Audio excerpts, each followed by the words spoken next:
Welcome to EMR Physics. I am Raju, 12th Physics, Unit 8. Dual nature of radiation and matterல உள்ள important book back numericals உண்மையான solve பண்ண போகிறோம். அந்த வரிசையில் இந்த வீடியோவில் ப்ராப்ளம் 1 எப்படி சால்வ் பண்ணுறது அப்படின்னு இப்போ பார்க்கலாம். This is a given problem. இந்த ப்ராப்ளத்தில் என்ன கொடுத்துருக்காங்கன்னா ஒரு லேசர் சோர்ஸ்னுடைய பவர் கொடுத்துருக்காங்க 50 மில்லி வாட். இதிலிருந்து எமிட் பண்ணக்கூடிய லேசர்னுடைய வேவ்லென்த் 640 நேனோமீட்டர். அப்படின்னா இந்த லேசர் சோர்ஸு பெர் செகண்டுக்கு எவ்வளவு ஃபோட்டான்ஸை எமிட் பண்ணோம் அப்படிங்கிறத கால்குலேட் பண்ண சொல்லியிருக்காங்க. ரொம்ப சிம்பிளான ப்ராப்ளம். இந்த ப்ராப்ளத்தை எப்படி சால்வ் பண்ணுறது அப்படின்னு இப்போ பார்க்கலாம். ஃபர்ஸ்ட் இந்த ப்ராப்ளத்தில் என்னென்ன நியூமெரிக்கல் டேட்டா கொடுத்துருக்காங்க அப்படிங்கிறத எடுத்து எழுதிக்கலாம். Given power of the laser source கொடுத்துருக்காங்க. Power P is equal to 50 milli watt. இதை SI யூனிட்டில் கன்வெர்ட் பண்ணிக்குவோம். This is equal to 50 into milli is 10 to the power minus 3. This is a power in SI unit. அடுத்து என்ன கொடுத்துருக்காங்க, wavelength of the laser கொடுத்துருக்காங்க. Wavelength is equal to 640 nanometre. இதையும் SI யூனிட்டில் convert பண்ணிக்கலாம். This is equal to 640 nano is 10 to the power minus 9. 640 இன்ட்டு 10 to the power minus 9 metre. என்ன calculate பண்ண சொல்லியிருக்காங்க, we have to calculate the number of photons per second.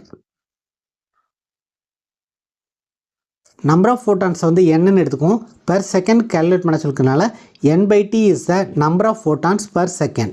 We have to calculate this. We know that power is equal to energy by time. Power is equal to work done by time. Work done is nothing but the energy. Energy by time is the power. Here energy is the energy of the emitted photons.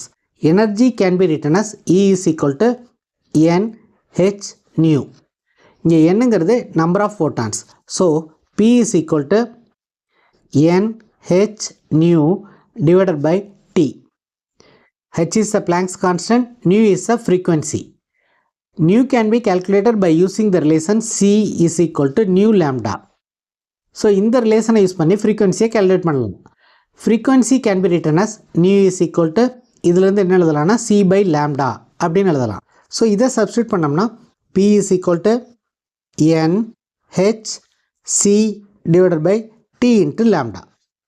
We have to calculate n/t. அதனால் n/t one side வச்சுக்கலாம்.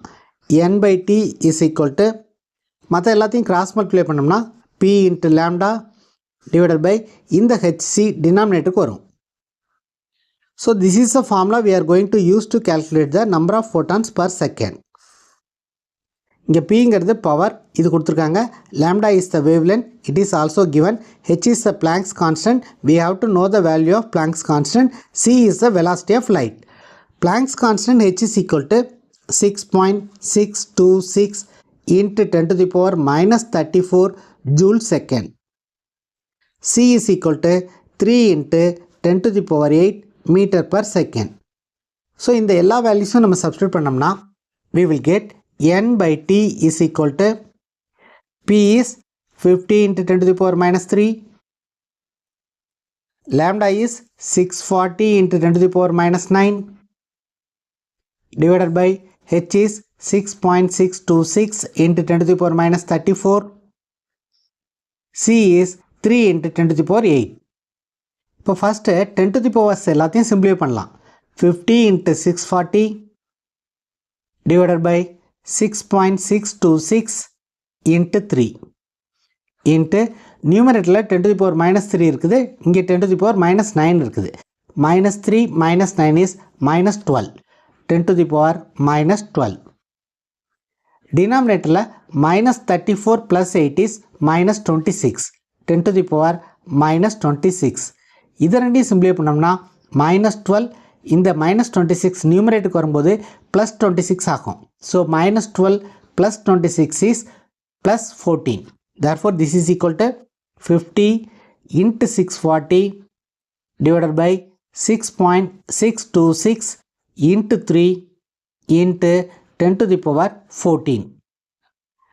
So இதை calculate பண்ணுறதுக்கு நம்ம லாகை use பண்ணோம்னா ஈஸியாக ஆன்சரை find out பண்ணிடலாம். This is equal to 1.61 into 10 to the power 17 அப்படின்னு வரும்.